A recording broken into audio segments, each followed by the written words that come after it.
Babies. Back in those days, the Big Top Mall was smaller. It had a pony ride, a wooden train ride that bustled around the parking lot, a few bedraggled parrots, and a surly spider monkey. But when Mac brought me, a baby gorilla dressed in a crisp tuxedo, to the mall, everything changed. People came from far and wide to have their picture taken with me. They brought me blocks and a toy guitar. They held me in their laps. Once I even held a baby in mine. She was small and slippery. Bubbles flowed from her lips. She squeezed my fingers. Her rear was puffy with padding. Her legs bowed like bent twigs.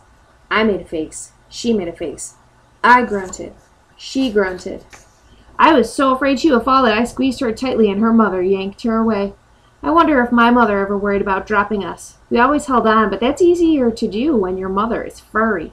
Human babies are ugly, but their eyes are like our babies' eyes, too big for their faces and for the world.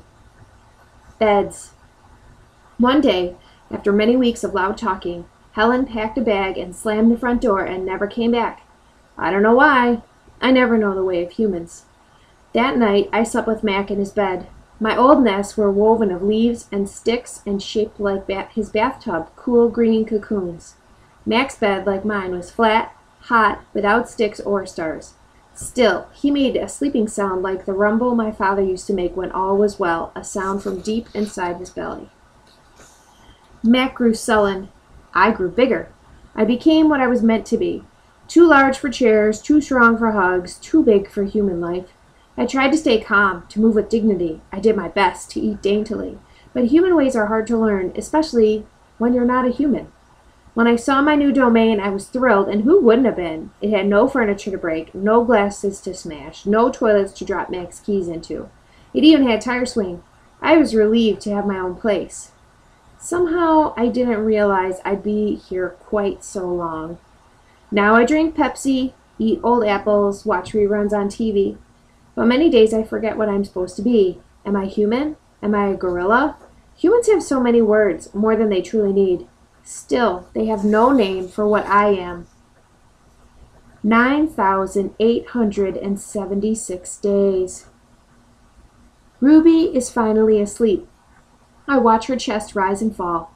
Bob, too, is snoring, but my mind is still racing. For perhaps the first time ever, I've been remembering. It's an odd story to remember, I have to admit. My story has a strange shape, a stunted beginning, an endless middle. I count all the days I've lived with humans. Gorillas count as well as anyone, although it's not a particularly useful skill to have in the wild. I've forgotten so many things, and yet I always know precisely how many days I've been in my domain. I take one of the magic markers Julia gave me. I make an X, a small one, on my painted jungle wall. I make more X's and more. I make one X for every day of my life with humans. My marks look like this. The rest of the night, I mark the days, and when I'm done, my wall looks like this. And so on, until there are 9,876 X's marching across my wall like a parade of ugly insects. A visit. It's almost morning when I hear steps. It's Mac. He has a sharp smell. He leaves when he walks. He stands next to my domain. His eyes are red. He's staring out the window at the empty parking lot. "Ivan, my man," he mumbles. "Ivan." He presses his forehead against the glass. "We've been through a lot, you and me.